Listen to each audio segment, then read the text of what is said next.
Uh, Oh. See ya. Seriously, love you. Sorry, folks.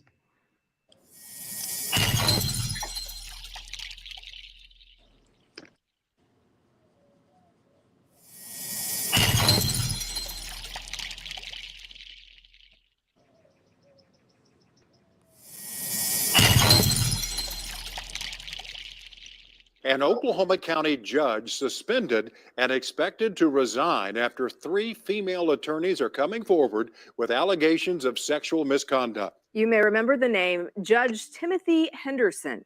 He presided over the high-profile case against former Oklahoma City police officer Daniel Holtzclaw. But tonight, he is now at the center of an investigation. News 4's Austin Brissett has been busy. Here's the latest update.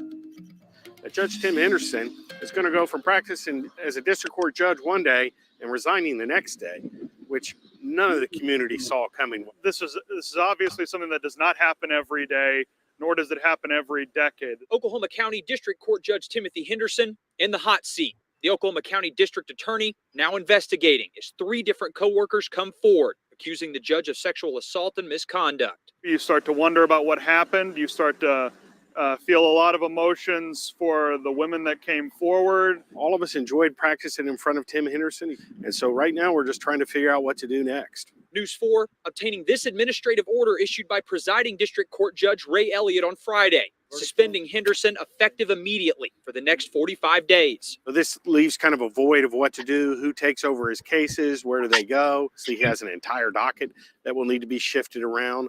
As of Friday afternoon, the governor's office and the administrative director of the court say they have not received an official resignation letter from Henderson, though News 4 learned the director of courts expects to receive one by Monday. Now the question begs, what will happen with the cases he's overseen? Reality says that you're looking at a minimal effect on most cases. You know, not every case gets reviewed just because a judge has to resign or gets called in for criminal accusations. However, they say some could be affected, but that it's still too early to tell. If one of those individuals was, prosecuting the case or involved in the case in some way, I would imagine that person would ask for relief. There's way too many facts that we don't know. Our Austin Brissett reporting for us. The Attorney General says Judge Henderson was presiding over our state's multi-county grand jury. A replacement nominee will be announced soon. Okay. All right. So that is what we wanted to share with you guys. And for those of you who are familiar with this case, with Daniel's case, then you'll know that, or you'll possibly recall that Judge Timothy Henderson, former Judge Timothy Henderson was the trial judge who presided over Daniel's case. So what is that's crazy. It's been very mind-boggling, mind-blowing. I actually figured something would come out about somebody, but I didn't expect it to be the judge. I had somebody else in mind, but I did not expect it to be Judge Henderson. I'm just going to basically run down in about 30 seconds because that's all the information that we have, what's going on. We don't know anything other than pretty much what I just showed you. And I think Kat's going to be sharing some links for you to look for newspaper articles. And I've shared every one that we've been able to get our hands on. And if you guys can find more, that'll be great. But basically, the gist of the articles, the information that we got is that he's been accused of serious sexual allegations against 3 female co-workers. And the one article does say specifically prosecutors, but then there's other articles that say female prosecutors and female defense attorneys. So there's, who knows? I mean, we know what they did to Daniel. And we also know that there was a lot of crying and carrying on about, we didn't, how could 13 women, make this up, and how could they lie, and how did 13 women get it all, get all the details right. And First of all, let me just say that we're not here tonight in any way, shape, or form to bash any of the 13 accusers in Daniel's case. And it's something I've been wanting to address for a while, but just keep forgetting. But I think this is a good time to say it. The women, and I know this is going to be unpopular, and everybody is entitled to their opinion. And I expect you to keep your, have your opinions and share them respectfully. But these 13 women, they were victims going into this case. They were made victims by Rocky Gregory, Kim Davis, Timothy Musney, and whoever else was pushing them along. And I'm not trying to catch any kind of a liable suit or anything either, but that's my opinion, and I can share that free and legally, and that's my constitutional right to do so. So, you can have your own opinion if you have something different that you feel about it, but they were definitely victims going into this. And so I want to try to keep that in mind. And if the sexual allegations against former Judge Henderson are indeed true, the women, we have to see how the trial go, see how the case plays out. It's still being investigated. No charges have been filed. I want to make that very clear. It's still under investigation. No charges have been filed. He was suspended immediately, like you saw in the news clip. And then he did resign on Friday, yesterday afternoon. And the governor's office is expecting to get that resignation on Monday.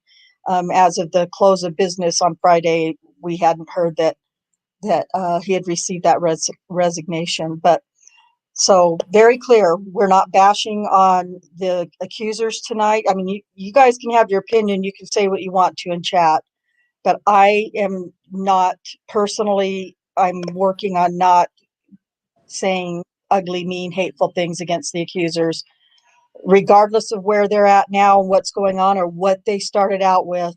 And there's at least one accuser in Daniel's case that as angry as I get sometimes at the story, I will always just feel so bad for her because of what was done to her through this investigation. So having said that, please feel free to express your opinions in chat. I'm not trying to take that away from you, I promise.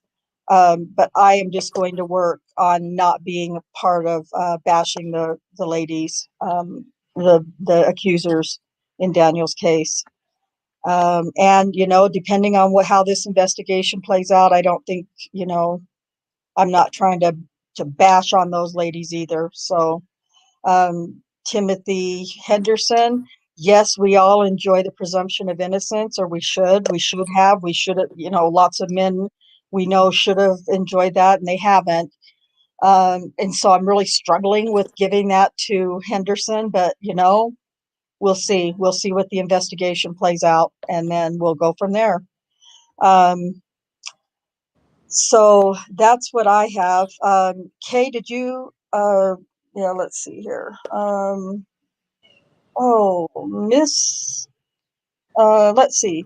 I'm going to see if you have a bio that you want to share, right? Of Judge Henderson? Yeah, it's basically what was in the article, or in one of the articles. I don't know, the non-doc article. So what I did find interesting when I was going to look stuff up about him is that there's another Judge Timothy Henderson in Kansas, in Sedgwick County, which is Wichita. Same thing. Same thing with that Judge Timothy Henderson. So I was kind of confused for a minute when I was online looking for more stuff and found that guy. But former Judge Timothy Henderson first was an Edmond police officer for 5 years. And then he went to law school at OCU in Edmond. and graduated in 87. He served under Bob Macy in the district attorney's office in Oklahoma County as an assistant from 87 to 94 before he went into private practice. And he came out of private practice when Governor Mary Fallin appointed him to fill Judge Daniel Owen's seat when he retired in 2012. That happened. And then in Oklahoma, judges are on the ballot and you're voting to retain them. So he was retained in 2014. And then he faced no opposition in his 2018 re-election. So he was automatically retained. He did work, Judge Elliott, who's the chief of the district judges, Henderson and Elliott worked in the DA's office together. And I missed this in the article, this part, that so Prater comes up for re-election in 2022. And I guess rumor has it that Elliott is gonna run to take Prater's place in Oklahoma County District Attorney's Office. I had not heard that Prater wasn't going to seek re-election. So I don't know. I don't want to say anyone would be better than Prater, but I think anyone would be better than Prater, except for maybe Geiger, whatever. I always thought he would probably run. That would be amazing, just to get Mr. Prater out of office. I mean, just sometimes you get, what you get in return is worse, but I'm not really sure how much worse it could get. But man, that would be amazing news to find out if that were true. So sorry, And carry on. That's all right. In addition to his duties as a district court judge, he also was the vice presiding judge. Like I said, Elliott was the presiding judge, and he also served as presiding judge over the multi-county grand jury, which is the grand jury investigates murder, rape, bribery, extortion, arson, perjury, fraud, embezzlement, drug crimes, organized crime, public corruption, securities violations, government purchases, misappropriation of funds. And I mean, the grand jury has a lot of power. Anyone who has subpoena power has a lot of power. And so he's served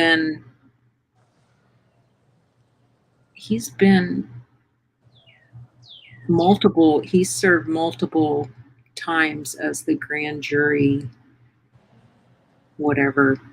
presiding judge over the grand jury. And so I guess it will be, I'm trying to think who appoints the next grand jury, multi-grand jury judge. I know I read that, but I didn't write it down and it didn't stick.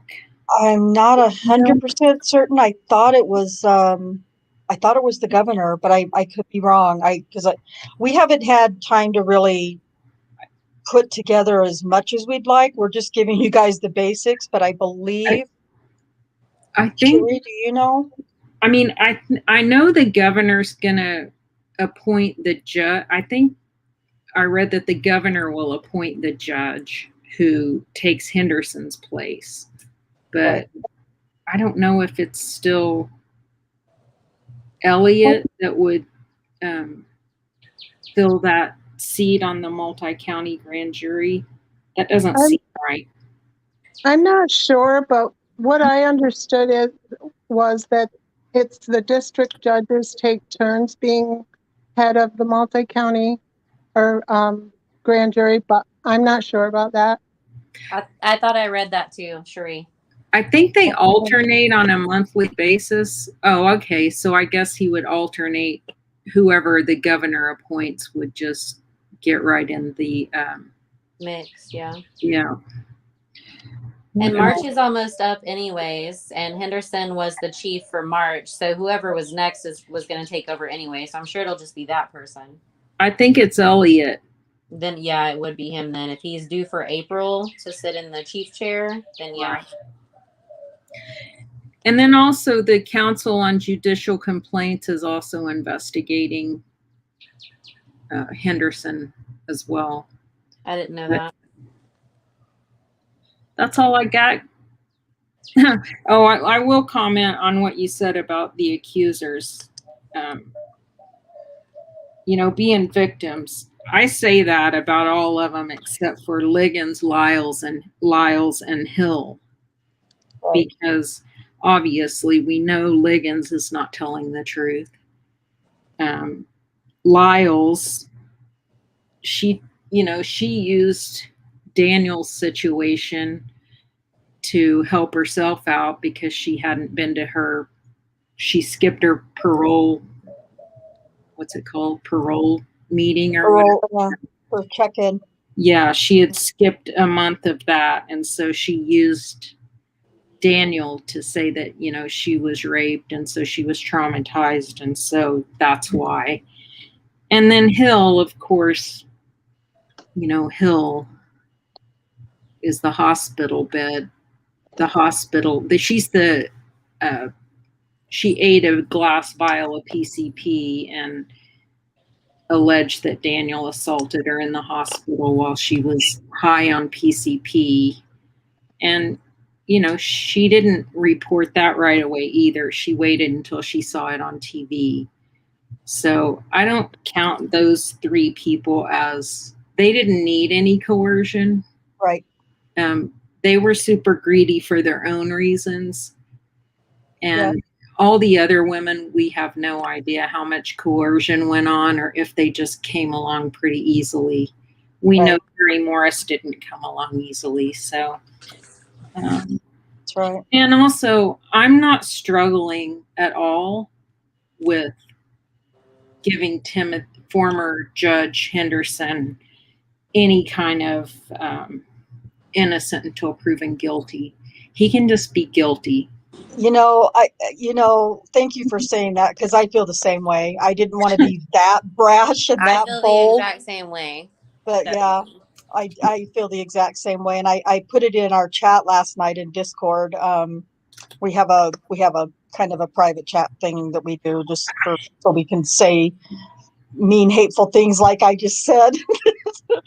But anyway, it's just a place where we share research and stuff like that. But anyway, I said that and actually, no, it was in the general discussion room in Discord because Snoopy, I'm not really sure what to make of her little emoji under my comment, but she put my little frowning pumpkin face in there. So thought, oh, surely she's not offended that I said that. But I was like, but maybe she was pissed off that I said it. And this is what I said. I'll be posting information as soon as I receive any. Since it's the weekend, there most likely won't be anything new apart from anything journalists dig up, which they will be all too happy to share. The media crucified Daniel in the public's eye. And even though I'm a firm believer in our Sixth Amendment constitutional rights of being able to enjoy innocence until proven guilty, I am willing to take that from former Judge Timothy Henderson the same way that he allowed the state of Oklahoma to take it from Daniel Holtzclaw. Double standard, you say? You bet your ass. And I got 2 thumbs up on that, and then I got a really frowny pumpkin face from Snoopy, and I'm like, oh, but it's how I feel. I really just feel that way. So, yeah. And you all are entitled to feel that way or feel like I'm being a hypocrite or whatever, but that's how I feel. So, all right. And then I believe Cherie had some information that she wanted to share about just not a case that's necessarily similar to Daniel's in every respect, but it's a case of a former, I believe, Oklahoma City police officer. Am I right, Cherie? I think he was a reserve. He said he was a reserve deputy sheriff in Oklahoma County. So Okay, I'm going to let Cherie share that information with you. Well, and the reason it's relevant is because Judge Elliott denied the I'll let Cherie tell it. well, we thought if we had our wishes, he would make a great replacement for Judge for Henderson, because he dismissed the charges in the case I'm about to talk about, which is similar to Daniel's in a couple ways, but basically he was wrongfully convicted, or wrongfully accused, so it was similar in that way. He was working at, not only was he a deputy sheriff, but he was also working in as a security guard in a doctor's office. And then the office was raided by the Attorney General's office. They were raiding doctors' offices all over the state that they thought were involved in distributing drugs illegally.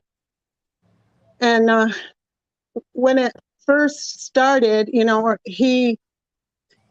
he was accused as well, but he thought, that he would be protected because he was a cop and because he was innocent. But that didn't happen. And he thinks he was targeted for political reasons. They wanted to get that doctor, and we're going to use him to do it. So he cooperated and talked to the investigators without an attorney present. The next thing he knew, he was charged with conspiracy and to distribute drugs and medical fraud and identity theft and all that.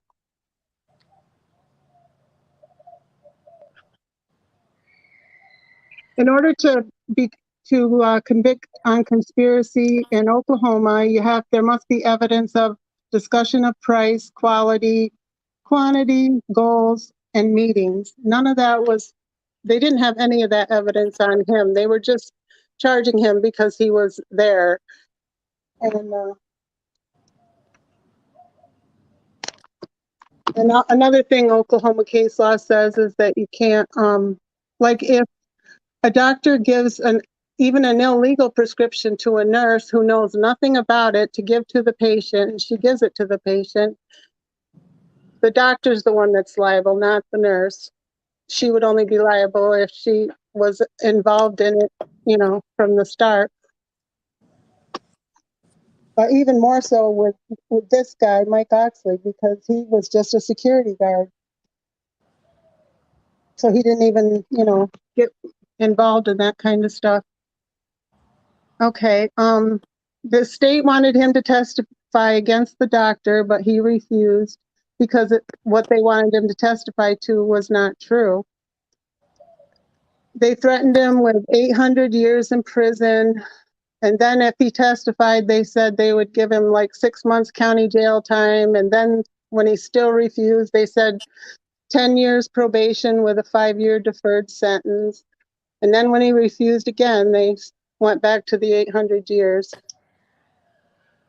His first attorney wanted him to take the plea, but he refused to do it.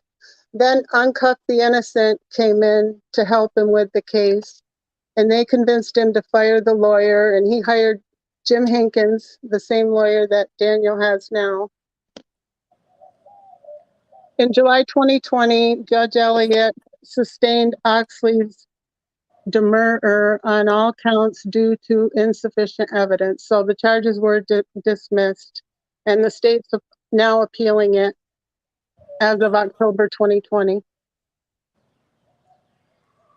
And that's all I have on him.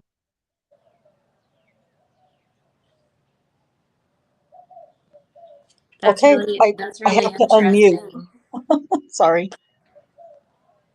That's Go really ahead, Nosy. I just said that's really interesting that it's that it's Hankins that was the lawyer as well. I mean, I feel like when big high profile cases come through, you know, every judge knows about them, or it's kind of like us, like how can we not dip our nose into it and stuff like that. So I'm curious as to, you know, what Elliot actually knows about Daniel's case, or, you know, I have all the questions. Oh my God.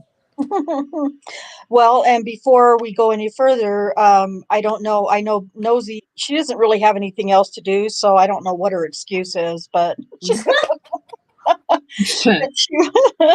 she was going to try to find uh, some precedents or something to see if, you know, if there is a case law or anything like that that's similar to Daniel's in this situation. You know, what she, you know, if there is a possibility or a chance. So I don't know if you want to share anything like that, Nosy, or if you just have something else altogether that I you want didn't to talk really about with it. find, I mean, Cherie, pretty much that case is, you know, that's really the only case that I know about as far as precedent. But the one thing I wanted to bring up, it's not really relevant to Daniel per se. I mean, I guess it kind of is, because it kind of shows the intelligence that is in the DA's office. So, I thought it was really interesting too that Henderson called Jerry Askins, the chief administration officer of the state's court system. That's who his first phone call was to her. I'm not sure why. I don't think he actually had to call her, but I was just kind of curious as to why he called her. But Andrew Casey, the guy that was in your video, he made a comment that said, "This is obviously something that does not happen every day, nor does it happen every decade." And I would just like to lay some facts for Andrew Casey. If anyone wants to tweet him these facts, as a matter of fact, I may do it later myself. Bring it. This is obviously not something. This is obviously something that does not happen every day, nor does it happen every decade. Let me just break it down. What I found in 10 minutes of research from 2019 to 2020. Lynn Kaczynski, judge, 2019. Hold on.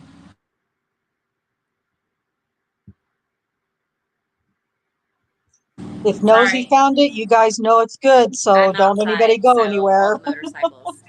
Okay. Okay, so Lynn Kaczynski, I believe it was 2019, right, guys?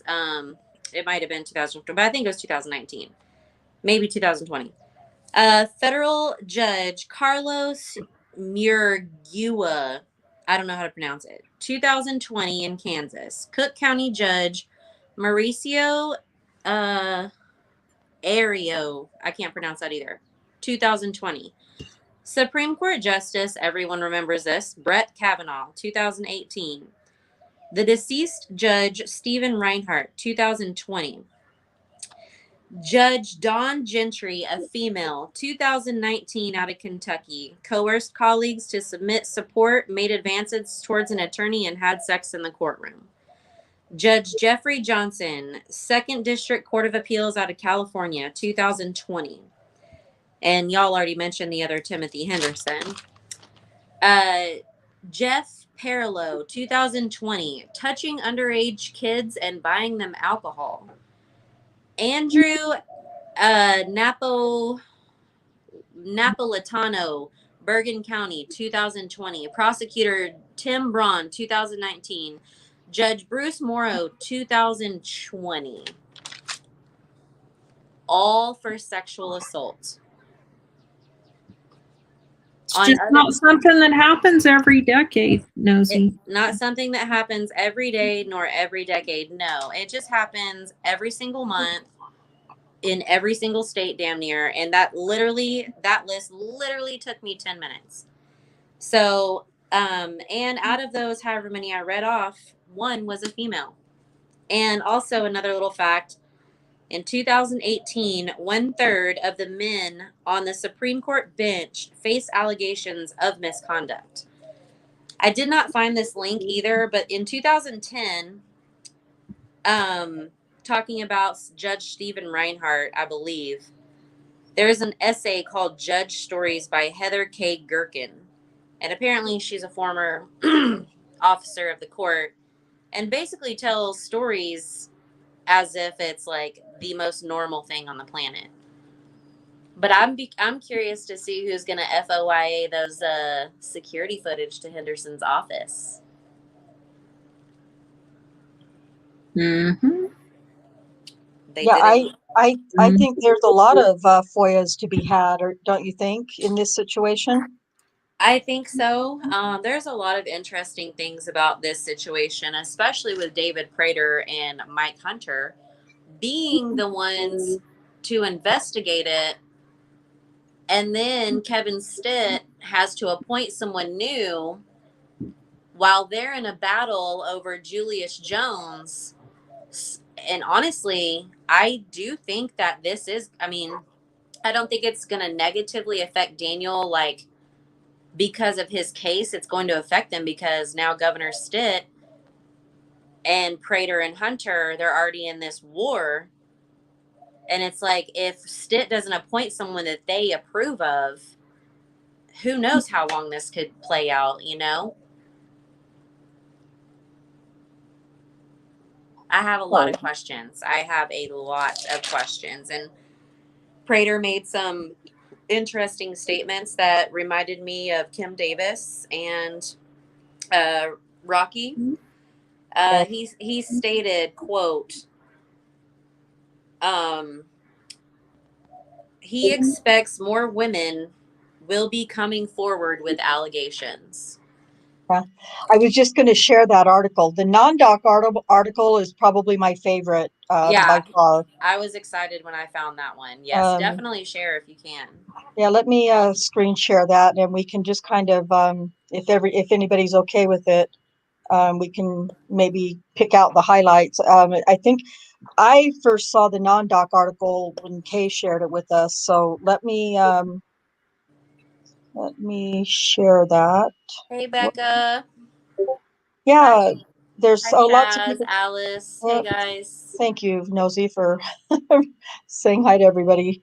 Hi, Blair. Blair, Shaz, Shaken. It's great to see you guys. And Blair, I definitely agree with you, my personal opinion.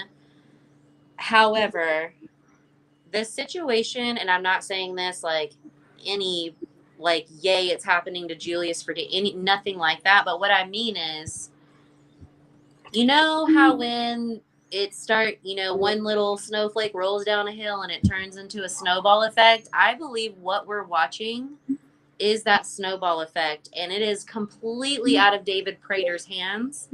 Yeah. And I think it's going to force, like, Governor Kevin Stitt to really take a hard, long look at who he's been in cahoots with and what the right thing is.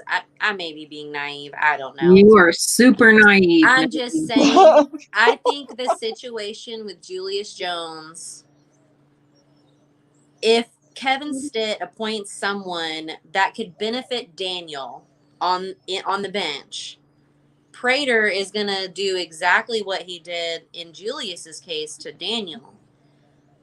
So it's like, who would Governor Stitt want to stick it to more? That's how I'm thinking. Yeah.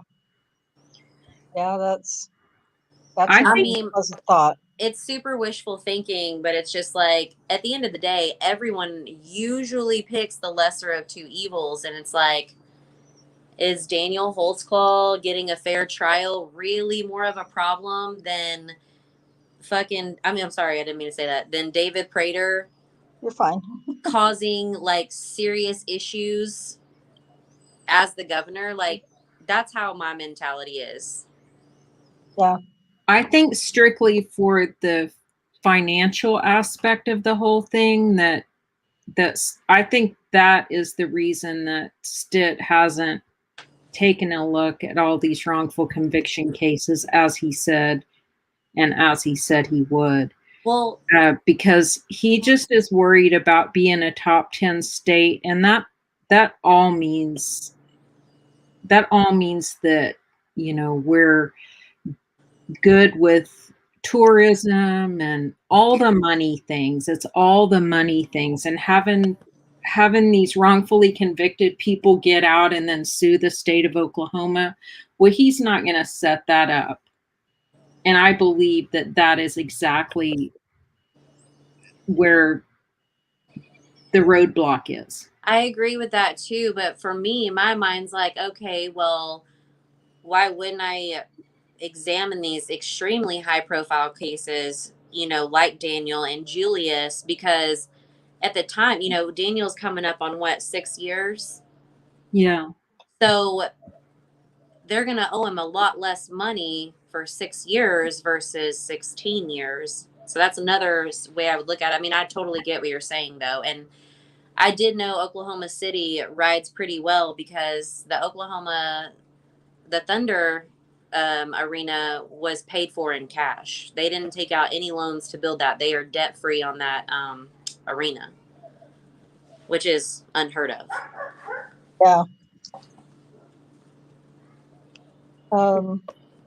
T1 is asking if it was getting any national, what a national attention was it getting, and Associated Press. I just told him that I know that AP picked it up yesterday, so that's one of the reasons that I wanted to share this, because I know that I'm a nothing, and I don't mean nothing, but I'm like a grain of sand in the sea of YouTubes, but if I can get everybody to, like, more than any other video that I've ever done, if everybody could share this. Just get one friend to share Yeah. it for, and then ask them to do one friend. The Yep. trickle effect.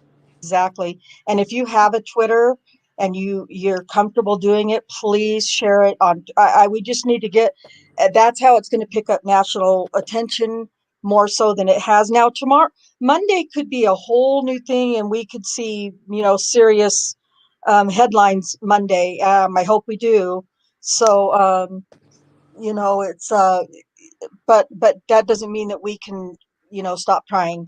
So that's the reason I kind of wanted to get this out. I don't feel any better today than I did yesterday or last week, but this was really important to me to get this out and start sharing it, even with as little information as we have. We just need to get people interested. We need to get people looking at it and going, wow, this is weird, and who knows if we can turn one guilter for Daniel into a truther for Daniel, that's great. So, Everybody post the article and tag OKC Art for Justice. Yes. I like it. That's perfect. I would, but I'm blocked, so I need y'all to have my back and do it. You know what? I follow her, and I hadn't even thought of that. I will definitely be, I'll be having a Twitter storm tonight. Yes, I'll retweet because she can't see anything I tag her in. Okay. Yeah. So who are we tagging? I've already shared it once on Twitter. It's Grace Franklin. She was like the leader of the mob outside of Daniel's trial. Oh. She started a group, Artists for Justice. I'll send you some links, J-Jax. Okay. She is, send him some of those. Oh, I have a lot of info on her. A lot. Yeah. Share that stuff with me too. I have some, but she disgusts me so. And, for everybody who's in chat, I showed a video in my Discord the other night. It's called Justice by Any Means. And, oh gosh, it's the most, I don't know what's the most infuriating, but it was very infuriating. It was basically Janie Liggins telling her story to TV1, and so how it was 100% jaded. And maybe I'll show that again tonight. If anybody in the chat or any like Nosy or Jack, I don't think you saw it either. If anybody's interested, just let me know, and I'll show that again tonight in my Discord, because it's infuriating. And I'm not trying not to get off track here, but at any rate, it just Grace Franklin has a lot to say. in that video, in that If you go to documentary. her Facebook page, you scroll, she posts about Daniel quite often. I mean, Yeah. if you go on there and start talking mess, she's gonna block you. But screenshots are good and stuff like that, because honestly, as much as I dislike her, what she is basing her opinions on, I feel like if we got someone like her convinced, and if we convince someone like her to sit down with us and let us present everything, let us show you everything, just let us show you. If someone like her and her stance in like the Black Lives Matter community in Oklahoma, if someone like her could stand up for Daniel and say this, it would make his movement so much powerful. And so that's why I think it's important not to, like, she blocked me, but that was then. And I think, Nosy, I think you and I were having a back and forth with her one night. I don't know, yes, we before you were. got blocked on Twitter. Oh yeah, she blocked me and not you. Yes, we Yeah. were. Yeah. But yeah, someone like her, because she gets celebrities and stuff like that, and two of the biggest celebrity advocates for Daniel's guilty verdict was Jada Pinkett Smith and Gabrielle Union. Right. And so I try to remember to include them in my tweets about Daniel, but to have one of those women or any of those women to come out and be like, okay, look, we were wrong, that would be a huge statement for Daniel too. It would So be huge. It would I be encourage huge. that if you look on if you just Google celebrities who watch Daniel Holtzclaw verdict or whatever, it'll show a bunch of Twitter accounts of celebrities. And I think it's a good idea to know those accounts. So that way, when we are putting out new information, we can tag them and hopefully, one will just listen. So That's a good idea, Nosy. I appreciate that. Yeah, thank you for bringing that up. I think Grace Franklin would be huge in helping Daniel.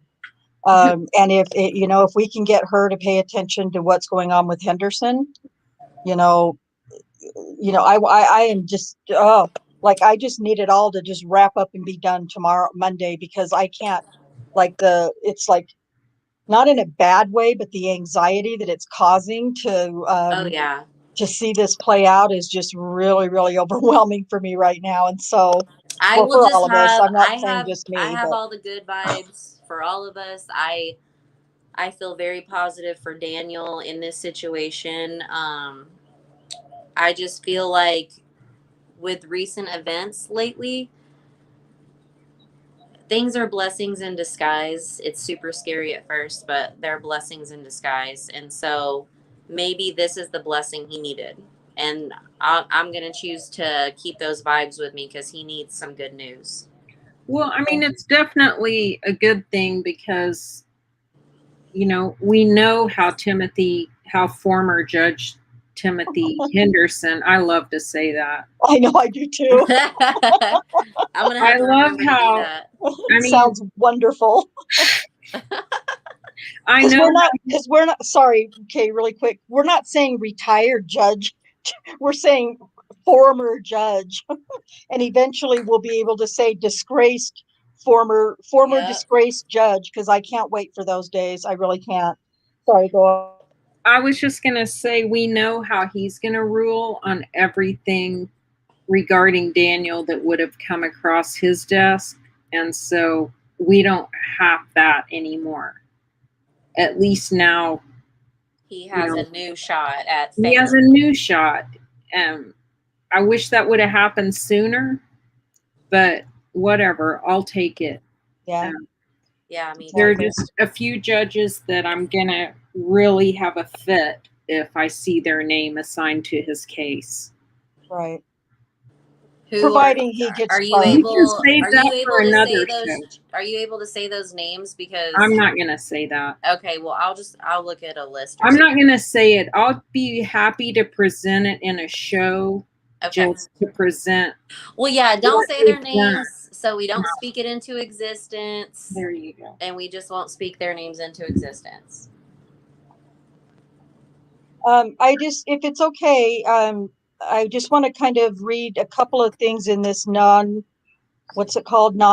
article, if you guys are okay with that. Please do. Yeah, because I think it's really very interesting. And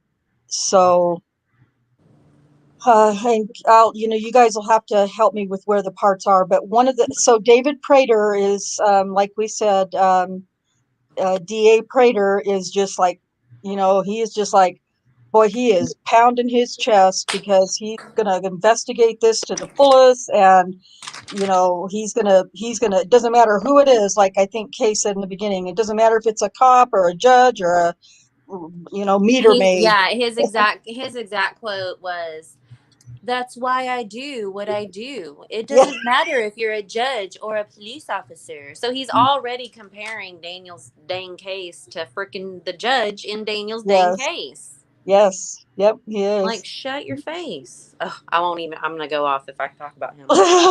It's really hard. It really is. So I'm going to, so initially I was saying that it was 3 prosecutors from the DA's office that have made the allegations. So what Prater says in the article is a female assistant DA in his office came to him with allegations against Henderson on Tuesday, March 9th. And I want to know, why the hell are we just now hearing about it today or yesterday? Because he looked into it. Yeah, I mean, I guess, yeah. So we're just now hearing it, but that's fine, whatever. He said at least one more female ADA subsequently alleged misconduct by Henderson. And then he says, quote, "I became aware that Tim Henderson was alleged to have sexually assaulted one of my lawyers." One of my lawyers. He's such an arrogant dickhole. Oh my God, I'm probably going to get in so much trouble, and I just can't help myself with some of these things. But anyway, I'm in mourning, so I cannot be responsible for what comes out of my mouth. We don't hold you responsible. Thank you. Hopefully everybody else, at least in chat, will feel that way. So anyway, he says, "I immediately began to investigate and asked that he be subpoenaed," Prater said. Quote, "I've now learned that there are at least 3 young women who have appeared in cases in front of Henderson, not just from my office, who are all alleging the same thing." You guys, I just got chills reading that again, because oh my God, I just can't handle it. Oh, so it's I mean, we heard that. It's like they have a script. Yes, like it's on like a recording, like just press the button for this phrase, press this button for this phrase is what it feels like. And then he goes on, "So we are actively involved in a sexual assault criminal investigation against Judge Henderson," close quote. And then let's see, if you guys have something you want to point out from this as well, let me know and I'll find it too. But no, just Prater's quotes where he said, "We are going to treat them all fairly and investigate them." Okay, so here's what before I get on to some of those quotes, Judge Elliott says, quote, "I have had conversations with the Supreme Court and they are going to provide me as much help as I need to cover the dockets," Elliott said. "As presiding judge starting Monday, I will start to get some of our colleagues to cover." So there's a concern about, covering Henderson's cases. So, and that's understandable. And maybe now those cases that were going to be covered by Henderson, maybe they'll actually have a fair shot now. You know what I mean? So, yeah. And then he says, so Prater said no member of his office has been suspended or reprimanded in relation to this matter. And he said he expects that more women will be coming forward with allegations against Henderson. So Prater already knows something, or they're reverse engineering. Yeah, like he did in Daniel's case. That's a weird thing to say. That's just a weird thing to say. How could he possibly know that? That's his Yeah. scientific method, I guess. Yeah, just Yeah. like they can test for vaginal fluid. Yeah. Yes, yes, exactly. So, let's see. So, Prater says, quote, "We are at the very beginning of this process. I don't anticipate it will be done overnight," end quote. He said, "This is going to be a thorough investigation, and I will certainly be asking for the assistance of the Attorney General's office in how we move forward, and we'll be moving forward in a thorough, fair, and appropriate manner for all parties." Well, we'll see. I have Right? a We'll thought see. on that. I have a That's for thought on sure. that. Of course he's going to get Hunter involved. Of Of course course. he is, because, you know, I'm sure Hunter's going to run for re-election, and they could time this to all come out right before it's needed in an election to help, if Prater's not running, to help secure the election of whoever he wants to be in that office. Right. So Yeah. yeah, of course he got Hunter involved, but that's not so. I mean, that might make a bunch of people reading the paper feel good, but it's not a. It doesn't mean anything more than this is what's best for me. We're going to figure this out because, you know, we have to figure out how to keep the ball rolling. You know, we have a chink in the armor here. Yeah. Another one. And, you know, they have not just Daniel's case. Yeah, I know what all they've done in Daniel's case. I don't know. It's hard to imagine that they've done those kind of things to how many other people. Right. And yeah, I mean, that takes a little bit to make sure that that doesn't come out. You're constantly having to pay attention to make sure that some FOIAs don't go out, that Slip through the cracks. yeah, you need to make sure that you don't let people retest evidence. I mean, you can't make the wrong decision or it's going to affect not just the people in the DA's office if they were involved in misconduct, but as we know, there are many corrupt cops at the Oklahoma City Police Department. Kim. And you know, Yeah. they need to keep the balls all up in the air. And this is an inconvenience. They've got some discussing to do. Right. I mean, we don't want anything to come out about those secret hearings. That's probably the thing that needs to stay the most protected because it's the biggest WTF out there. Yeah. I have a question. I have a couple of questions, actually. Go ahead. Take it. So, what we know right now is there are at least three prosecuting attorneys that are making allegations of sexual misconduct by this judge. They may not be prosecutors. There's defense All of them. attorneys too. There's one. We know for a fact that there's one that is in the district attorney's office, but the others may just be defense attorneys. Right. So we don't know more than that. I spread that lie. Well, that's okay. I understand. But basically, still three female attorneys, yes. Yes, are making these allegations. Okay. So my next question is, I think you probably answered it. Is there any inkling that there are more? Well, Reader seems to feel like there are. Let me, if you don't mind, let me go on and I will share some phrases about that if you're so inclined. No, please do. Okay.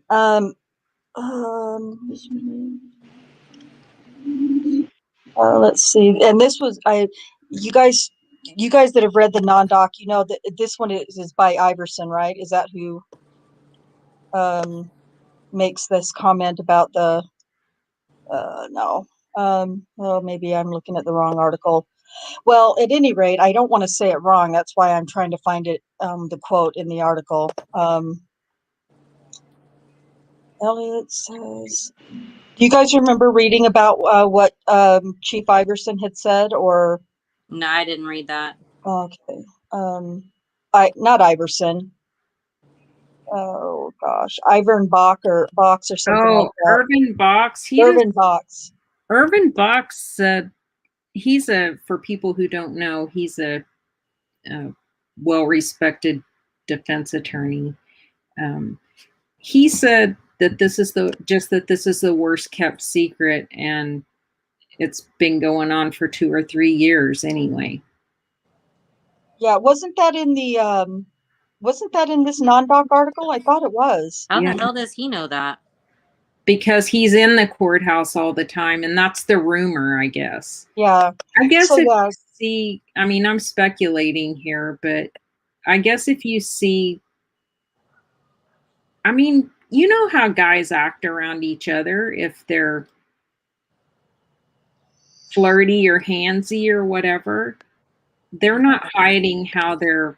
But a fucking I mean, I judge? guess you see the body language of someone towards someone, and if you're in front of, you know, all those attorneys said that they really enjoyed working in Tim's courtroom. So it sounds like they were buddies enough to be comfortable for Tim to let his hair down. Well, honestly, because I don't trust Prater at all whatsoever. And I'm not victim shaming or anything or like saying she's lying, but I do question the fact that she comes from Prater's office. And so that just kind of makes me go into deeper thinking. Was Prater after Henderson for anything? Because as we know, previously he already had like a agent try to blackmail someone in the wrongful conviction world, and that backfired on him, and nothing came of that. So I do wonder if, you know, this is a setup, and I can't help but wonder that. So It's a valid consideration. Yeah. It should definitely be considered amongst all the other possibilities. and even though I'm not a fan of Henderson, it's still like I'm a way non-bigger fan of Prater. Yeah. And I mean, going through something like this, and let's say nothing happens to the judge, I'm pretty sure he's going to sit back and think about Daniel next. I'm pretty sure he's going to give Daniel another thought. I'm pretty sure he already has given Daniel a thought. Yeah. Hopefully. So maybe in all ends, if nothing comes of this for him, maybe he'll have a change of heart on Daniel's case. Well, when you say that, I don't think he'll ever do that. I seriously don't. He would have to admit he was wrong in some areas too. Yeah, no, he's not. He's not going to do that. He's already Too arrogant. lost enough, you know. Yeah. So I guess so to answer kind of your question, I guess, Jack, is that this attorney said that rumors have been going around for several years, but even Prater said that he expects that there will be other women coming forward. And I think you were already here when we discussed how weird that was for him to say. But I agree. It's weird either, like Kay said, they're trying to, maybe there's somebody trying to set something up or whatever. Anything is possible, and we know that. But according to Box and from what Prater says, if you want to try to believe any of that, that's what we should be expecting, is for more to come along. So we'll see. I was also wondering about earlier about, when he resigned instead of having the papers filed, instead of being removed. Too bad Daniel didn't get that choice. Yeah, right. I was concerned because it said he would, I can't remember the wording of it, basically that he would submit, it would be effective in April. It didn't say when, like April 1st, April 15th. He could make a lot of rulings between now and then. I was afraid that he wasn't just out, that he would because he resigned, because he was gonna resign, he wouldn't actually be out until. Yeah, but I thought Elliot said that if he didn't submit his resignation effective immediately, then he would go ahead and process the suspension. Okay. I didn't Yeah. read. That's what I Yeah, don't read and have- then too, I believe. he said he would be suspended for 45 days, and then if investigations or whatever weren't over after 45 days, he can extend the suspension. Oh, okay. I Right. did read that. Yeah. Yeah. And we there's not been, I don't want to bring anything up unsavory, but I'm going to. There's not been any photographs and text messages or anything like that Not presented. yet. Yeah, exactly. Not yet. I didn't want to bring up I didn't want to say D pics, but okay, I just said it. Okay, it's out there. Yeah. Don't worry, Jax. I thought about a Kratz situation too. Oh yeah. Well, the prize. Oh, well. Well, this sets up another thing, and I have to say, and I think you guys have kind of touched on it. You did, especially in the beginning, Rhonda, is about when you have this kind of thing, and this allegedly prestigious judge, and these allegations are made. You want to say, yeah, we'll get that bastard, but at the same time, innocent until proven guilty. If we don't say that, we're hypocrites. We are. I agree 100%. I did say it. I know you did. I know you did. I didn't mean it, but I said it. Well, as much as we know that, there were decisions made during the trial and things that were let in that you look at it and you say, what the hell is going on here? Why did you let that in? And I could go from, I'm not versed in the trial like you guys are and the testimony, but even I can probably think of several things right now. I'm thinking, what are you doing? Well, why?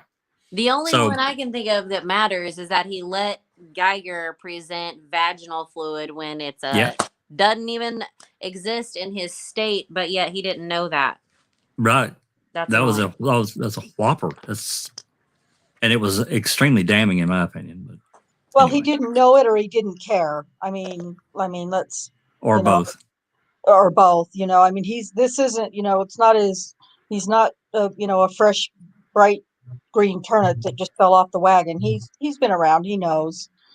But I did say that. I made the disclaimer. But then I had to turn around and admit I read my post in Discord that clearly proves that I don't really mean it because he didn't have to sentence Daniel for 263 years. He didn't have to make all of his sentences run concurrently. Yeah. He has plenty of, we can find plenty of fault. We don't know anything like that yet, T1. T1's asking if we know the race of any of the accusers, and we don't. I expect this coming week, Monday, going forward, I think we'll see a lot of, I'm pretty sure the media, hopefully, will be digging and digging and digging. And I say hopefully because that's what was done to Daniel. So you know what? Karma, gloves off, right?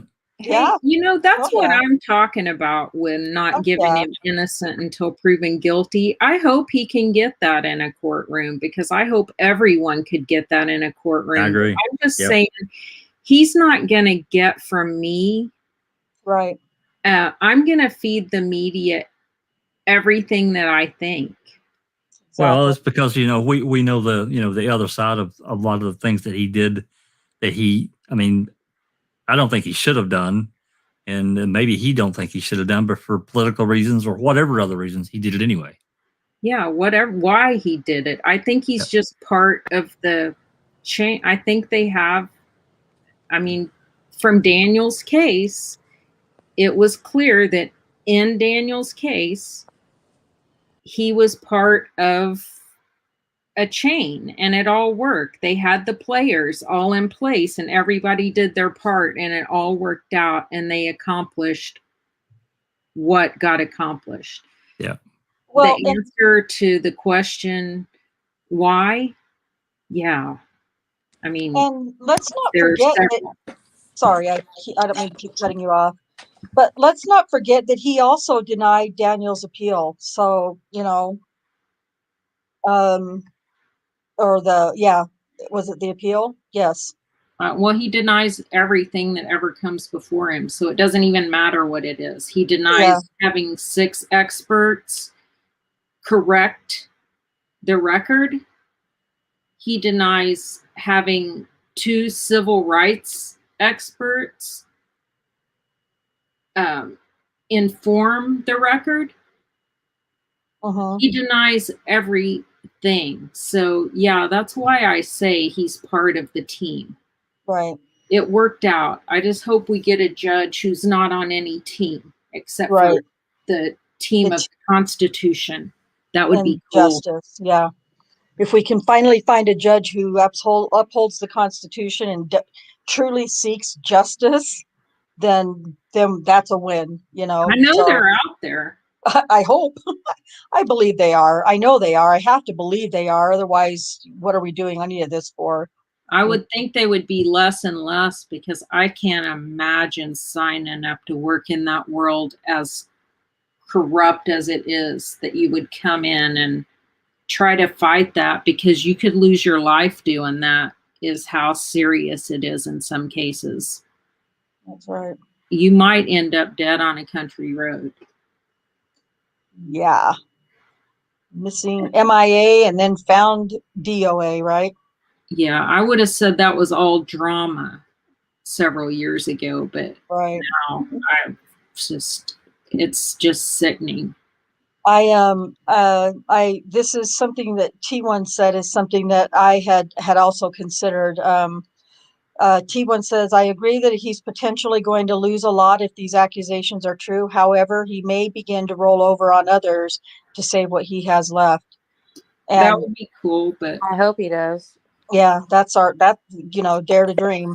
Well, he'll probably threaten to roll over on others, and then nothing will happen to him. He just lost his career, and that's it. And he walks because we didn't find anything, and we've been thoroughly researching it through my office, like I will continue to do. And I'm even going to get the Attorney General involved, and that, then if the governor's gives it his blessing with the press conference, we're golden. I just wonder what his motive was, or who he was working with to always deny Daniel. Well, I mean, once they decided to prosecute, they want to win, right? I mean, let's think of this. If the rumor that Box says is true, and that they knew that this was going on in Henderson's courtroom for years, 2 or 3 years, maybe if it's been going on for 2 or 3 years, it's been going on his entire career. Let's be honest. Yeah, it didn't just start. He was just comfortable getting away with it. Yeah. So, I mean, they said the same things about Daniel, right? But yeah, he's been exactly. He didn't just start doing it one day, and so 2 or 3 years ago. So, another thought, Daniel's and including other cases, if there was somebody in the Attorney General's office or somebody in the DA's office who knew about what he was doing, carrying on and sexually assaulting women, there may have been you know what, Henderson, you better play by our rules and do what we say to do in this case, or we're going to expose you. Yeah. Now that's reaching, I realize, but I don't think it is reaching. It's another possibility. When David Prater is involved, I don't think it's. Look what they're doing. Look what they're doing to Kevin Stitt and the parole board, because they did not do what they wanted as far as Julius. They want Julius dead and gone and done with, and not their problem anymore. Right. Yeah. So, I mean, we've been I'm hopefully you've been hearing us talking about that, T1. He is innocent until proven guilty, and we know, and I outed myself as a hypocrite in that way because I believe in that constitutional right. But I really, It's hard to get by it. Let's just be honest. It's hard to get around what we. it really is. I'm So so connected, whether you want to call it emotionally or, through letters or just through support. I'm so connected to Daniel that I have that like revenge feeling of a parent, of a Well, of mother course. bear, and that's how I really feel right now. So, Well, when you get to know Daniel, it makes you, and you get to know Daniel's character and his life, his just who he was from a little boy and how hard he worked for everything he got. And then this happened. And yeah, he was I think his supervisor probably said it the best when he's a, what did he say? It wasn't overzealous. He's an proactive. enthusiast. Proactive. Oh, who? That Daniel is an enthusiastic officer, and that he takes advisement well, which Daniel does take advisement well. And that was one of his disciplines from, I don't know if that was maybe from the Demetria Campbell use of force, that he did not self-report, which was a rarity for him to not self-report. But that's what they said about him, and that was true. He was a very enthusiastic officer. And because of his size and because of who he was working with commonly in his district and in gang, they let him have a stint in gang sooner than he really should have, because he was capable of handling any situation. And he was confident in that. And he was a good officer. And when you're going to get in the mix and try to handle things, you're going to have use of force incidents. You're going to have a lot of them. It's just, it's not a knee on the neck for 8 minutes. I would never, I'm never going to be okay with things like that. I'm never going to be okay with police brutality like that. But they took Daniel's life and they destroyed it. He worked for everything he had all through high school. He worked hard in football all through school because he wanted to be in the NFL. He worked hard in college. He came real close to getting in the NFL, but he didn't. And he wasn't, and don't let the media and all the haters say that, and so he had to take the next best thing and be a cop, and he was going to be a bad cop because he didn't get in the NFL, and so he went to be a cop so he could be a bad cop. That was bullshit. Oh, that's crazy. Yeah, when in fact, it did take him a while to process not having his top dream come true, but he did regroup and he did decide to use his college degree, which is another thing they stripped from him. He's not a police officer anymore. He worked really hard in college to get that degree. He worked really hard to get that job. That's gone. If he got out, that just doesn't get reinstated. That's right. He got a full ride, which is why he went there.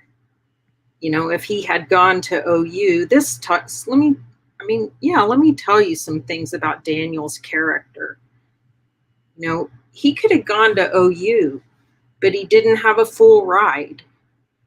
So he didn't, because he didn't want his parents to have to take out of their retirement to pay his college when he could get his college and his degree for free over here. And he would just work harder. And he did. But it didn't happen. But Daniel loved being a police officer, and he wants to be a police officer still, which that blows my mind. Well, and he said, Daniel he wants said, to help people. He wants to help Right. people. Yeah. All right, I'm done.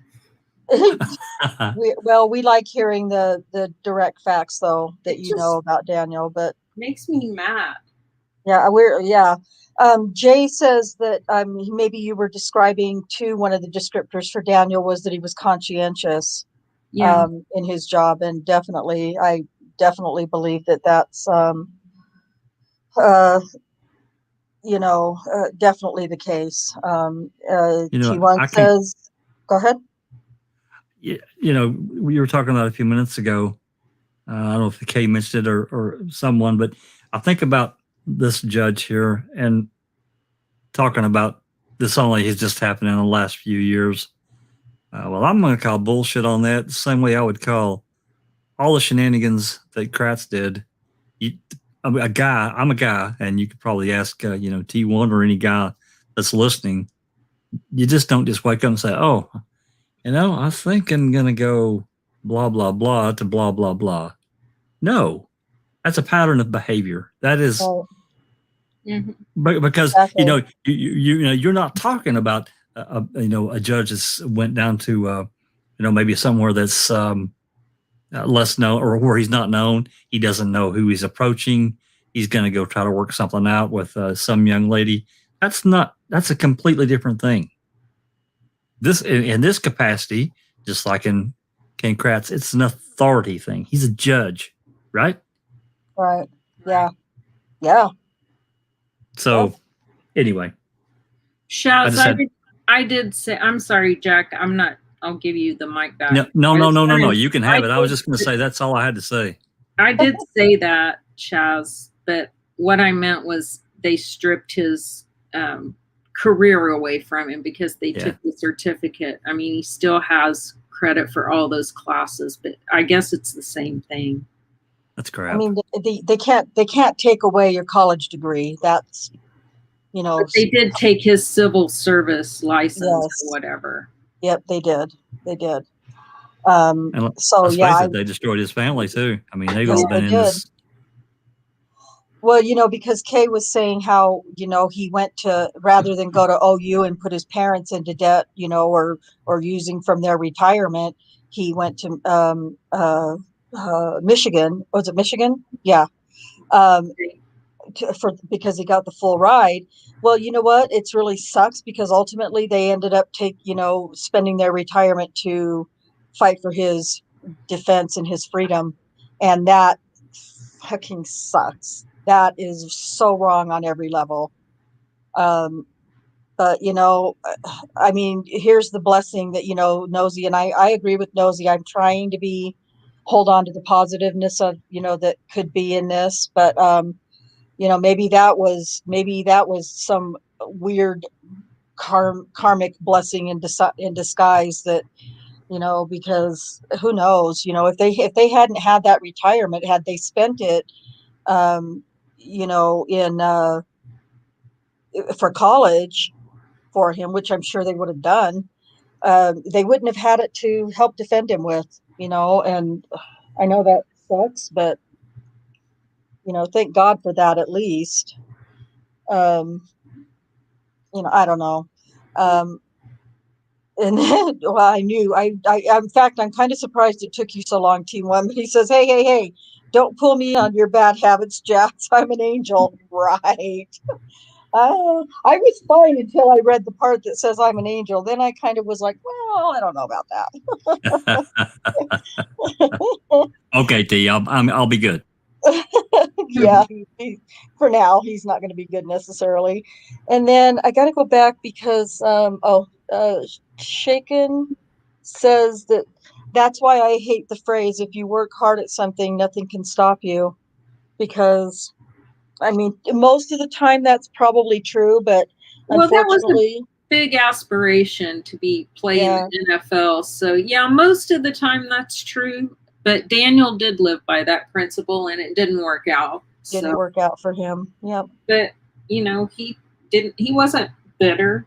He's not bitter. Yeah. Yeah. You mean about not getting selected in the NFL, right? Yeah, about working, he just focused that, Turned that. he got into his career and then he started doing bodybuilding competitions. And that was his, that was, if he wasn't working or picking up an overtime shift or whatever, he was in the gym. And, he loved that and he loved competition. And, the girls that he dated, they, he was attracted to that kind of person They to, were like-minded. so they would spend a lot of time together because they would be working out together. So, that was what Daniel was doing with his spare time, was he was trying to make his body better. And that just doesn't line up with the things they accused him of doing. He was way too health conscious. Right. For those accusations. Agreed. If you think he wouldn't have been thinking about STDs, you're crazy. Yeah. Exactly. Exactly. Oh, wow. Oh yeah. I'm not even gonna expound on that, or whatever That's word right. I wanted. And Shaken said it makes it seem like they must have worked harder when nothing they did was even legit, unlike Daniel. Oh yeah. Yeah. Yeah. He made it hard for them, that's for sure. At least I would think that he did, because they didn't, they had to create all of these bad things that they said he did. There was nothing there to show it. So Yeah, but you didn't really need that good of a story, because the people who, his supervisors said, yeah, he's a real hard worker. He's a nice guy, never any problems. Nothing negative. There wasn't anything negative from one person in the world. right. They Exactly. didn't bring forward one negative thing, not one. So, yeah. And I feel really confident that really pissed off the investigators. I think it really pissed them off, because they wanted to, just like with Rayshawn Mullins, Kim Davis investigating that case. They wanted to find something bad. And so it what would have did they? been good, but they didn't obviously need it. So Well, let's yeah. go back to the chain. Or so that way I've looked at it. Of course I look at it that way. That's my main vision. But you can also flip that and say, well, we couldn't find anything bad, so we're just going to make it all up. Well, they didn't have a problem doing that. Let's just use the AVL, and if we say it the right way, yeah. If we say, well, the AVL matched up to it, so, what else could it be? Exactly. It could be that you're reverse engineering a case and that those were his normal traffic stops. Right. And that this is all a bunch of shit. It could be that too. Let's look at that. That lines up more with everything else that we already know. But no, that didn't happen. So screw those people. Yeah, agreed. Yeah, or steal it, Alice, or take it forcefully, right? Alice says Daniel is a handsome man. No way he needed to pay for it, or take it, forcefully from women. I don't think Daniel was ever accused of paying for sex. Now there were some officers who were accused of that, but that's another thing. That's a whole other lie that we'll, eventually touch on someday when we get back to it. But at any rate, yeah, but see, Daniel's accusers they take a lot of heat for saying things like that, because as we all know, and this is true, I worked with the YWCA for 8 years, and it's not about that. It's about power. Right. So, about power. You can't say things. You can't say things like that. It's not, you're going to get slammed, even though that is true. Right. It is true, but I do have another question before I forget it. Okay. That question is, and maybe you can't answer it. Maybe you talked about it before I got here, and I just missed it. But let's just say, moving forward, this judge is found guilty of a number of really salacious things. Let's just say they're felonies. How can this affect Daniel and his case? Well, Go ahead, Rhonda. no, I'm not mean, really sure, except yeah. for what we've already said, which is Timothy Henderson isn't going to be making any more rulings that come before him about Daniel. And since we know how he would rule, which is not in Daniel's favor, that's going to be a bonus. Yeah.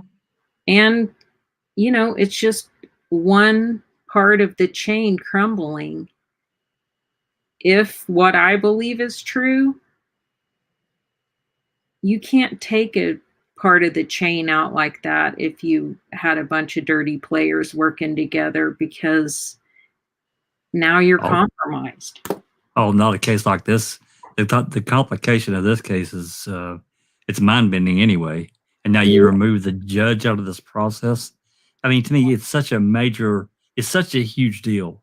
Yeah, he could get a judge that would actually be fair, and then this whole thing would turn around and he would be home, and he's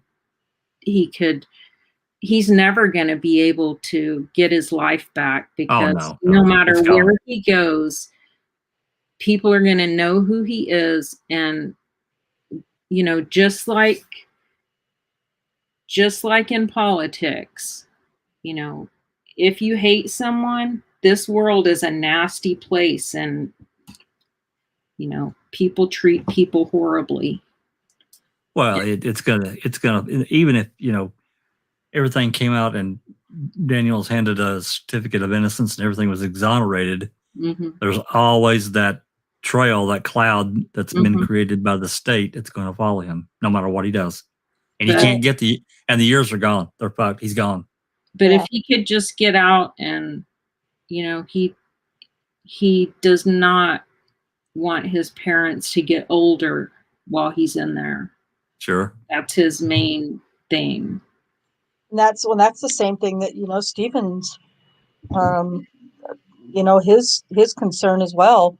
Stephen's in a lot worse situation. Well, his parents, because they're, every day I wake up and one of them hasn't passed away is, like a take a breath day, because, I worry about them. But, right. And Daniel's parents are much younger, but still, But it would stop their agony right now. Yeah. It would stop their agony. Oh, sure. It would stop his dad from having to, well, I don't know. I mean, I have no idea the financial situation. They could be so far in debt now from defending him.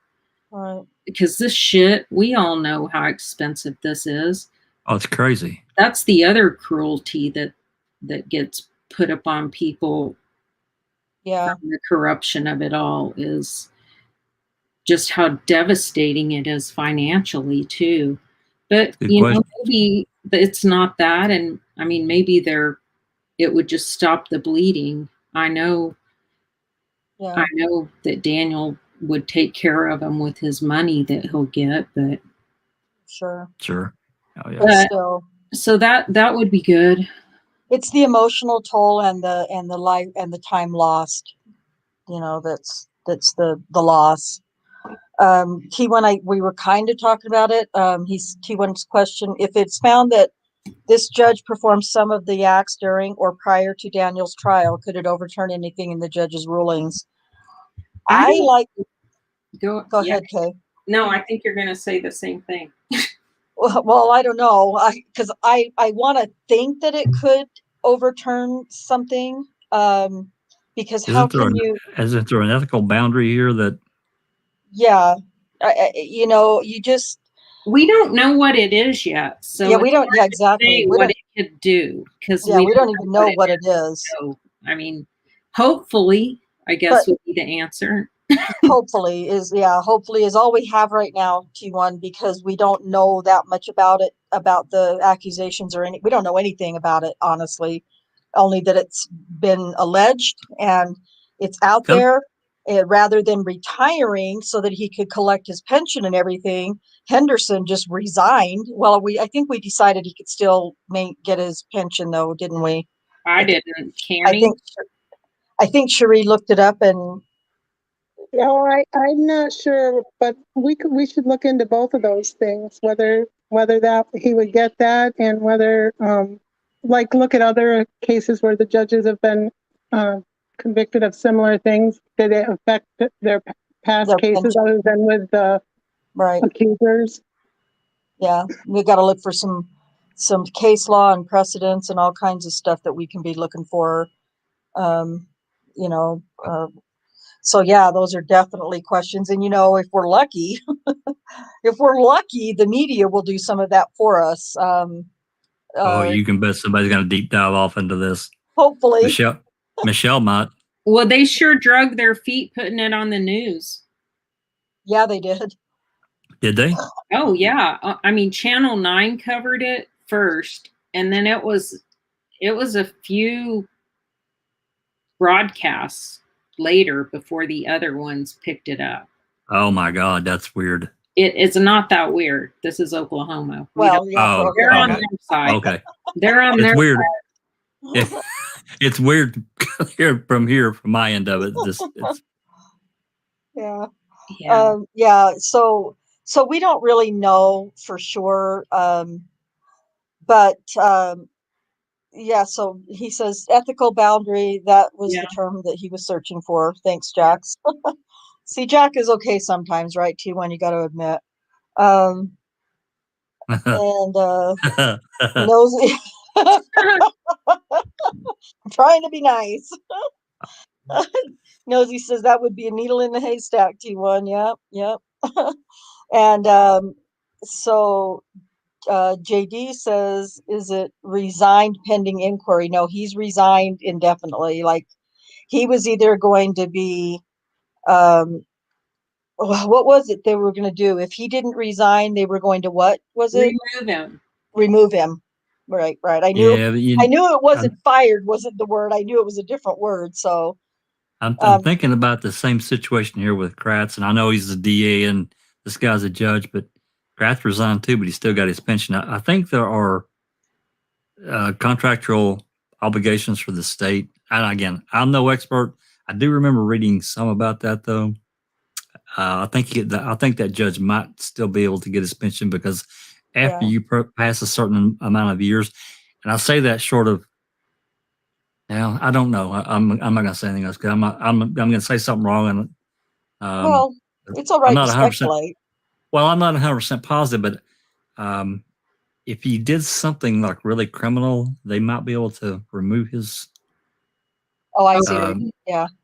Go after his money, but that'd be interesting to research that and figure it out. I'm sure. Yeah, it's definitely a valid question for sure. And I agree, T1, any sexual assault case that he ruled on would be in question in T1 says in his opinion. My opinion too. Yeah. I agree, T1. Any sexual assault cases he handled, and ruled on, they definitely need to be looked into. I really hope Michelle Malkin picks up on this though and goes after it. If he found them guilty, I wouldn't think so, because then because it wouldn't be a bias. No, but don't you think? I mean, look at all these preachers talking about, molesting kids or whatever, and talking against it being the biggest, and then they end up being the ones who were doing it. Yep. I mean, it's not any different than him judging other people to cover up his own thing. But like I said, we don't know what the allegations are. And we know from Daniel's case that we really can't trust the newspaper to be, and the news stations to be giving us accurate information, because they certainly didn't in Daniel's case. So I wouldn't really expect that they're doing it here either, depending on what all the moving parts are behind it. Well, yeah, I just called out the on-screen cash register. They see a big story. Cha-ching, Yeah, cha-ching. exactly. I mean, but you know, they're used to getting their information through a certain channel. So Now, something, oh, I lost my train of thought. Oh, I'm pretty sure if somebody looked in my ears, they could see my brains trying to explode out of them. That's fun. I want to oh, say somebody looked from the one in my ears, they see through to the other side. What does that mean? well, I'm just saying that the gray matter in my head is pounding so hard, I feel like it's going to come out of my ears. I understand. Oh, but oh, I forgot. It doesn't. It clearly it's. I'll probably remember it at the most inopportune time. But from a psychological, I saw therapeutic in T1's next comment here, and it made me think. From a psychological point of view or standpoint or whatever you want to call it, oftentimes somebody who is pounding, I'm trying to think of an example that I could use, but here's a great one that I've experienced in my own family. I hate drugs. I detest drugs. Drugs are the most horrible. They're the most evil thing on the face of the earth, and fuck drugs, and I would never do drugs, and blah blah blah blah blah. And then I find out that they're sticking a needle in their arm every time they get a chance. So that's a psychological thing, or that I'm going to say everything against this thing, and then people will think that I'm that's something I would never do. I would never, that person would never touch drugs in their lives, because exactly. listen, you know what I mean? Yeah, So exactly. it could be that as well. And Well, I I mean, just, that's the exact thing I was saying. I mean, it's exactly the same. So, right, sorry, I was paying attention, but I was trying to think of so hard what I was going to say. I couldn't no, hear it all. it's a But great yeah, example. It's another example. I mean, people do that in all walks of life for whatever, to cover themselves. and I'm not just saying that because I think that, but I know that I've read that in psychology studies. It's probably in one of my class, well, possibly my psychology class in college, but I think it was in my criminology class that we talked about that psychological thing. And so it could also be, it could be that too. I mean, there are just so many unknowns. We could just sit and speculate for hours and hours and hours. But I saw Blair's comment about the she says way early hours way ago. early, yeah. I agree, totally Hours. random. But did you see inmates tied up in the county at Oklahoma County earlier? I feel like this is all linked. I don't know what that would be, but that's wild that that's happening. Rhonda, they've been on lockdown all afternoon. They took the CO's phone and they were live on Facebook. It was hard to watch. I wonder if that's still on. Hey Blair, if you're still on, can we watch that live? That'd be fun. She was telling me about it, and I had seen it when I was searching for stuff with Henderson. I had seen a headline about it, and so, but I was busy because I was like, wow, that's a big deal. But then here's where and I said that I just didn't have, I was focused on Henderson and I didn't stop to read it. But that's crazy. Whether it's linked or not, I mean, who knows? I mean, I don't know. Anything's possible. I hate saying that. I hate that phrase, but anything is possible, and it is very coincidental. And, I was taught in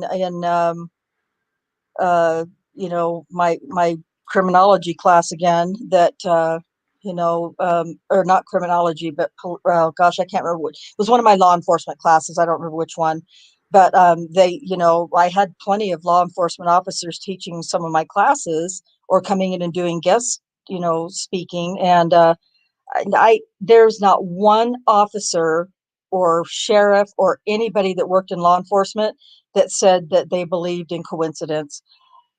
When they approach a situation, there's no coincidence. When they investigate a case, nothing is coincidental. Everything is happening for a reason, and you can't connect one thing to the other. If it's connected, it's for a reason, not because of coincidence. So, again, that's just, what I was taught. Whether it's true or not, who knows?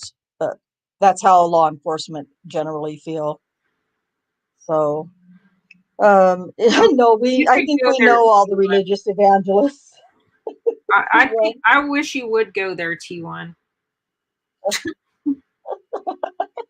And JD. I agree with you too, JD. Yep. I've seen that personally several times Yep. in my life, several times. Same thing. Yep, that's another great example, JD. I mean, yeah, real life instances of that. Yeah, I've seen I've seen it. I've seen the same thing with gay people, and it's really sad because somebody's denying who they are, for whatever. But I'm getting way off track. So anyway, yeah, great points though. Great points. And cases, yeah, bring up some of those religious evangelists, and man, it's kind of crazy how some people who are pounding the pulpit, I didn't know what you were gonna say. you're like, I no, was like, oh my gosh. I don't trust anything she's gonna say. Don't say it. Pounding the pulpit. Oh my God, you just freaked me out. Oh, good. I'm glad I could do that to somebody. I freak myself out every time I try to talk these days, so it's fine. Somebody else should enjoy it. All right. Well, this has been, I kind of didn't think that we would have this many people viewing. So you know what? Everybody in the chat and who are still watching and listening, I thank you so much. That really means a lot to us. It shows that you must feel like this is as big a deal as we feel like it is. And I as we get new, valid, legitimate information, we will definitely maybe do some more of these kind of last minute on the fly lives if we find something that is public information that we can share with you, because we want to follow this from the very beginning, which we have, and follow it right through to the end. We don't want to miss any of this. So at any rate, if there are any other questions that we have in the chat or comments that you would love to share with us, Share, retweet, talk about it. retweet. Yeah, yes, definitely get it out there. And like we said, tweet, retweet. If you tweet something and somebody retweets it, retweet the retweet. So let's just keep it going and keep it, make it national news by Monday evening. Anyway, I think that way I will go ahead and say goodbye. Thank you, Jack, Nosy, Cherie. Again, we had to put a muzzle on Cherie to keep her quiet because she's always trying to talk and stuff. But Can't Kay, get a word in edgewise. I know she Cherie. is really hard to get around when she gets on I a know. roll. Cherie knows how much I love her. She knows that I tease. So, if please, I'm really, really impressed. I'm just checking back over on the channel, and there's 15 likes, which is amazing. I am so appreciative of that. And now, if you will also share that, share this video, and please, even if your friends, family, and the dogs don't want to watch the channel, at least have them subscribe so that maybe someday if they're bored and they happen to catch something, they'll it, start paying attention. But yeah, please, share it, like it, get your friends and family and whoever, coworkers, whatever you got, to subscribe. And until then, we will chat with everybody next time. We come on over to Discord. We'll be talking about it there as well. Until next time, peace out, guys.